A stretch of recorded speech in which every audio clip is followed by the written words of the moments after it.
When we think about exploration, our minds usually jump to history books, right? Columbus, Magellan, all that. Yeah, pushing the boundaries of the physical world. Exactly. Driven by this need to know firsthand. But what if that same spirit, that same frontier, isn't geographical?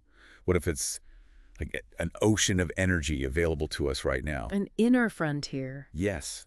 That's the mind-bending idea at the heart of our deep dive today. We're cracking open excerpts from a book called Adventures Beyond the Body.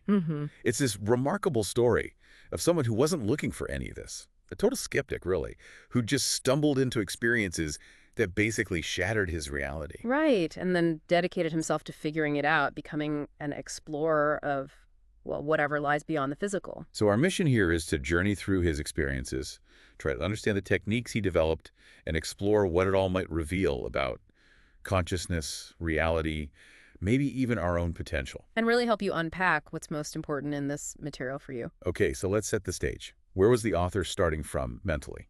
Well, it's fascinating because he describes himself as deeply agnostic, someone who judged everything, purely through physical senses and science. The tangible world. Exactly. Concepts like life after death, heaven.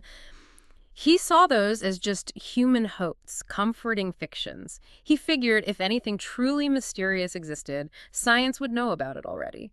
That classic seeing is believing mindset, very grounded, very rational. So what happened? What was the crack in that foundation? It was surprisingly simple, actually. Just a casual chat with a neighbor. Oh, Yeah, this neighbor just sort of mentioned this spontaneous thing that happened after drifting off to sleep.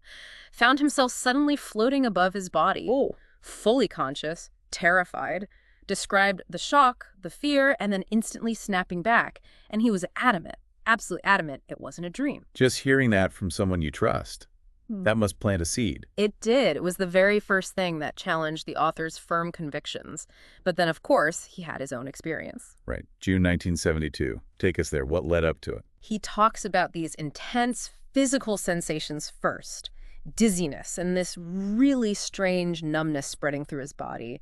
He compared it to Novocaine. Like at the dentist. Exactly. And it was so intense he actually passed out briefly. Okay, that sounds pretty dramatic. And then he wakes up. He wakes up feeling different. Here's this unusual buzzing sound, but he's completely conscious. Aware. Totally aware. His first instinct is just to reach out, towards the bedroom wall. Yeah. But his hand, it doesn't stop. It goes straight through the wall. Wow. He said he could feel its vibrational energy, almost like touching the molecular structure itself. And bam, that's the moment the realization just hits him. My God, I'm not in my body. Chills. Just imagining that. So he's out. His hand went through a wall.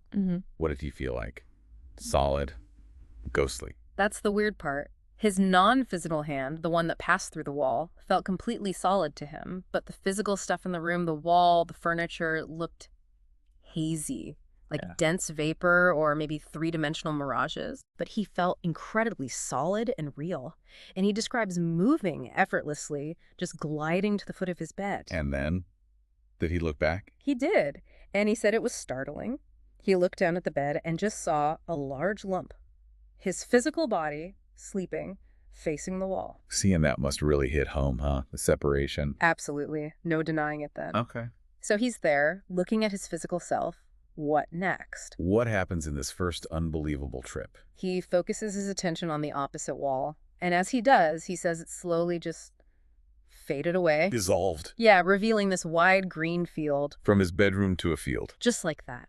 And then, maybe 10 yards away in the field, he sees a figure watching him.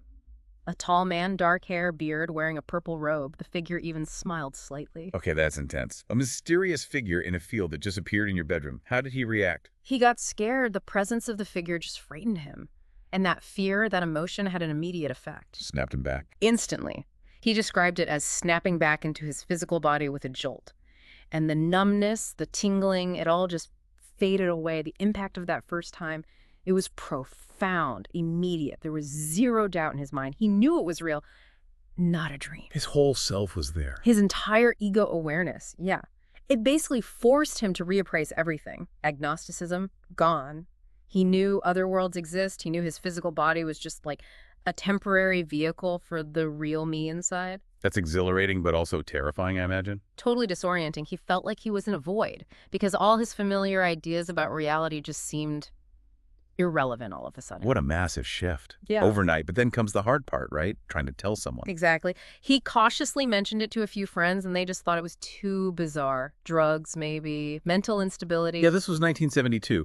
Out-of-body experience wasn't exactly common coffee talk. Right. Astral projection was maybe a term some knew, but it was pretty obscure, fringe stuff. So he learned really fast, keep this to yourself, avoid the disbelief, the ridicule. He felt alone with it. Completely. Spent weeks scouring libraries, bookstores, looking for anything. Found very little useful information, mostly old, out-of-print books. By July 72, he realized, yeah, I'm on my own here. Wow. So no roadmap, no guru. He had to become his own scientist, his own explorer. How did he even start trying to make it happen again? He talks about developing this technique using visualization. As he was drifting off to sleep, he'd focus intensely on picturing a very familiar physical place. His mother's living room, specifically. Right. And he practiced this daily for weeks, visualizing every single detail, the furniture, fabric patterns, textures, even like little imperfections, really building that image with clarity. And this daily ritual became incredibly effective. It was like programming his subconscious, setting the stage for OBEs. So visualization was the trigger. But what about those feelings he had the first time? The buzzing, the numbness. Did those come back? Oh, yeah. He learned those were common preludes. That unusual buzzing he later described as intense vibrations, sometimes a humming or roaring sound. Like being your machinery? He said sometimes it felt like his body and mind were vibrating apart, or like he was literally inside an engine. Other signals could be tingling, heaviness, sinking, numbness, paralysis, weightlessness. Lots of energy sensations. Sounds kind of alarming at first. Definitely. Initially, they were startling, but he learned to interpret them differently. He started seeing them as a normal, even necessary part of the process, the vibrational state. A good sign. Exactly. A sign he was getting ready to separate. So his attitude shifted from anxiety to anticipation, and he found that shift actually increased his ability to initiate and control the experiences. Interesting. So the key was staying calm. Yes. Stay calm, allow the vibrations to spread, and crucially, avoid any physical movement or even thinking about the physical body. Just let it happen. Okay, so the vibrations build. He stays calm. What's the actual moment of separation like? Does he float out? Roll. How real? He describes different sensations, sometimes feeling like he's floating upward, totally weightless. Other times it's more like sitting up or rolling sideways out of the body. But the feeling once he's out. He says he often feels energized and light as a feather. And here's a key detail. That loud buzzing or roaring, it stops immediately once separation is complete, replaced by calm. Ah, okay. So he's out, he's calm. How does he get around? You can't exactly walk, right? This was another discovery. Movement is thought-driven. He found that simply thinking about moving to a specific destination just propelled him there. Automatically. Effortless. Totally effortless. He'd just float directly there or feel automatically propelled. Completely natural, unlike physical movement. But it wasn't always smooth sailing right after separation, was it? There was an issue with clarity. Right. He often found his vision or awareness was kind of blurred or dreamlike initially. This led to a really crucial technique he called clarity now. Ah, yes, the command. Exactly. A firm internal verbal demand for immediate improvement. He'd repeat it mentally. Clarity now, until his vision snapped sharp, his awareness cleared up, his thoughts became lucid. And he found this essential, right? Not just a minor tweak. Absolutely vital, he said, for having prolonged, meaningful experiences. He even found it useful for upgrading lucid dreams into something more stable. And this relates to a bigger principle he uncovered about these environments. That they are thought responsive. Yes. Your focused thought creates immediate results. Think fly, you fly. Think go through the wall, you do it. Realizing this was huge. It means your thoughts have complete control. Which is empowering, but also means taking full responsibility, right? Absolutely. It's a major step in personal evolution, he believed. You are the creator of your experience in that space. He mentioned some other techniques too, didn't he? Something about the state just before sleep. Yeah, the hypnagogic state. That kind of twilight zone between waking and sleep. He saw it as an excellent springboard for OBEs. He even mentioned Thomas Edison using that state, right? With the ball bearings? Exactly. To capture insights dropping into that state shows its potential. He also used affirmations. Like positive self-talk. Kind of. Repeating statements like, now I'm out of body, with real emotional and intellectual energy, just as he was falling asleep, trying to direct his attention, reprogram his subconscious. And dream conversion. That too. Recognizing you're in a dream, becoming lucid, and then using that awareness to intentionally shift into an OBE, looking for dream signs like things changing rapidly or the presence of tunnels or guides. And timing seemed important too, the early morning thing. Yes, the early morning technique, waking up after maybe 3 or 4 hours of sleep, staying up just briefly to get the mind alert, then going back to bed. The idea is to get that perfect mind alert body tired state. Optimal conditions. He also mentioned hypnosis, helping induce that state and reduce fear, and sound techniques referencing both ancient Tibetan methods and modern things like hemisync tones to help trigger the vibrational state. So lots of tools in the toolkit, but the core principle for control seems to be Keep your attention away from the physical body. Focus on where you are non-physically, what you want to do there. Use clarity now, if things get fuzzy, and never forget, you are controlling the experience with your thoughts. And thinking about your physical body is like hitting the eject button. Pretty much.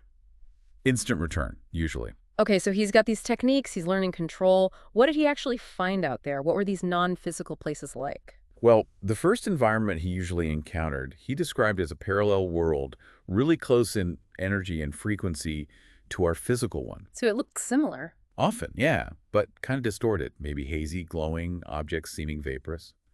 He figured our minds are just so conditioned to physical reality, that's what we tend to perceive first, the familiar dense form. But he didn't stay there. No. He found that as he worked on himself, increased his own personal energy frequency, he could move inward to lighter, more energized non-physical environments. Inward, not outward. Yeah, suggesting multiple non-physical dimensions exist sort of coexisting with the physical, separated by frequency or density, not by space, like different radio stations broadcasting in the same room. Fascinating. And the encounters. You mentioned the figure in the field. Did he see him again? He did. Saw him again in his living room, non-physically. And then came this incredibly powerful moment of recognition. The photographs. Exactly.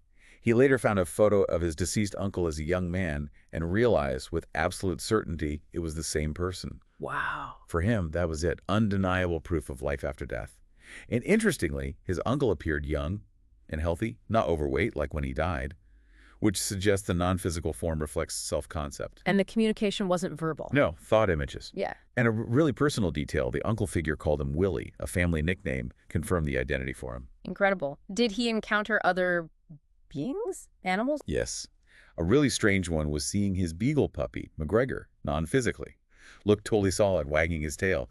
But there was this thin filament, like a spider web, connecting it back to its physical body. The connection. Yeah. And when the author touched the filament, the puppy just vanished. He also saw other people sometimes in what he called consensus environments, and even a strange man watching him in his own bedroom once, who he suspected was a non-physical resident. And guides. He mentioned guides. Yeah, that's a recurring idea. He believed non-physical guides are present for everyone during OBEs, ready to help if you ask. They often communicate through thought or feelings, warmth, love, security, helping steer you towards useful experiences, but respecting your free will. So different types of environments too, not just the hazy duplicate. Definitely. He talked about consensus environments, places created and sustained by collective thought, maybe like shared religious ideas of heaven. Like a shared reality. Exactly. He described a park-like courtyard scene, people strolling, roller skating, even a baby stroller. And surprisingly, it started to rain softly. Rain. Yeah. Non-physically. Yeah. And he experimented. He focused his thought on stopping the rain, and instantly it stopped. Just like that. Yeah. He noted people there might not even realize other dimensions exist. Amazing. And the other type? Non-consensus environments. These are more personal, shaped by your own subconscious or higher self, often for growth. He had this experience with 2 stairways. Up and down. Right. One led up to a beautiful golden room, the other down to a dark basement. In the basement, he faced this large, slowly moving, monstrous blob. Yikes. He realized it represented his deepest, darkest fears. But instead of running, he held firm, faced it, and conquered it internally, a direct way to deal with inner stuff. Yeah. He also mentioned using a non-physical mirror for similar self-confrontation. Powerful psychological potential there. Did he go even higher or deeper? Yes, into higher frequency realms, more abstract, entering a huge stone boarding like a library or living record, seeing a giant engine representing immense power, and then merging with a blinding stream of pure white light. He experienced that light as his true self, the pure me, pure energy, unconditional love, like an ocean of pure knowledge where all limits, fears, old ideas just burned away, giving access to answers and this feeling of complete oneness. So what did all this teach him about the non-physical form itself? Is it always a body? Initially, yeah, it felt like an energy copy of his physical body, but he realized it was conscious energy, shaped by his own expectations and self-image. Moldable. Very. Especially in higher dimensions, he said the form is extremely flexible. You can change shape just by changing your self-concept. Ultimately, he concluded the true self, the core consciousness or soul, is maybe without form or substance, more like a viewpoint in space that uses energy shapes as needed. That leads to some big picture thinking, doesn't it, about knowledge itself? Absolutely. His big realization was, knowledge is only truly known through personal experience. Everything else is just theory, speculation, belief. This first-hand exploration is the key. And he started connecting these experiences to physics, to the nature of the universe. He did. He started seeing the universe as this vast, multidimensional continuum of interconnected energy. I mean, physics tells us matter is energy, EMC squared, right?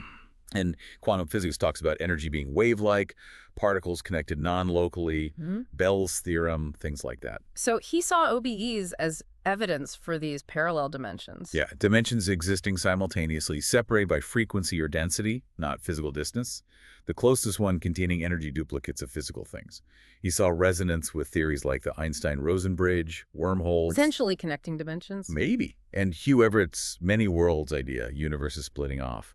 And the work of Kerr, Reisner, Nordstrom on space-time geometries, he wasn't saying he understood all the math, but that these complex physics ideas hinted at a universe structured in a way that allows for these non-physical experiences. That makes sense. And he had that interesting idea about energy membranes. Right, these unseen, structured, but flexible membranes at the boundaries between dimensions, like internal cell walls or energy buffers separating frequency. Providing structure. Yeah, structure and support for dimensions, including ours. He even proposed that this unseen membrane structure and its contents could be what science calls dark matter. Wow, that's a big claim. It is. And he linked this to the tunnel effect people report in NDEs or OBEs going to higher dimensions. Ah, piercing the membrane. That was his idea, a temporary opening in these membranes, which then snaps back. And he pointed out how common tunnel imagery is in art and history, leading to light or heavenly realms. So based on all this, he felt conventional science was missing something big. Very much so. He argued that focusing only on dense matter gives an incomplete picture. Theories like the Big Bang, purely physical cosmology or evolution, he called them seriously lacking in vision. Why? Because they miss this unseen energy substructure, these non-physical interactions that he believes influence physical reality, maybe even cosmic expansion. True understanding, he felt, requires exploring that unseen level. And it all comes back to consciousness creating reality. That's the core principle he kept returning to. Here, our thought energy molds matter via biology, creating temporary physical things. Out there in those non-physical realms, the thought response is immediate, complete. You think it becomes, okay, that's a massive journey from skeptic to explorer, mapping these inner worlds, connecting it to physics. But let's bring it back. What does this all mean for us? For you, the listener, what's the transformative potential here? Well, the author emphasizes this profound personal shift. It's not just about believing something new.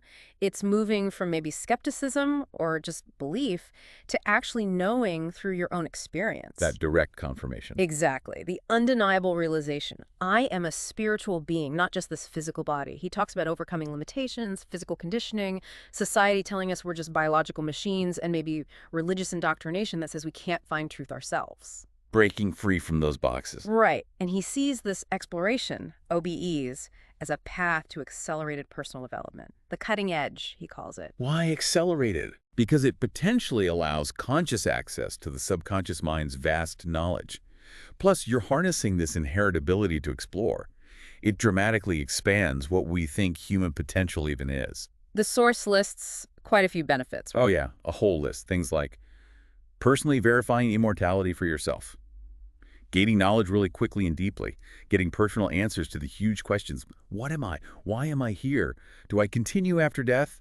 What's life's meaning? Solving the mystery of the afterlife, he suggests. Yeah, seeing what heaven might actually be like, these consensus realities. Also, Observing your physical problems from a higher viewpoint, really understanding the power of your own thoughts, moving beyond just belief systems, accelerating your evolution. Confronting fears directly.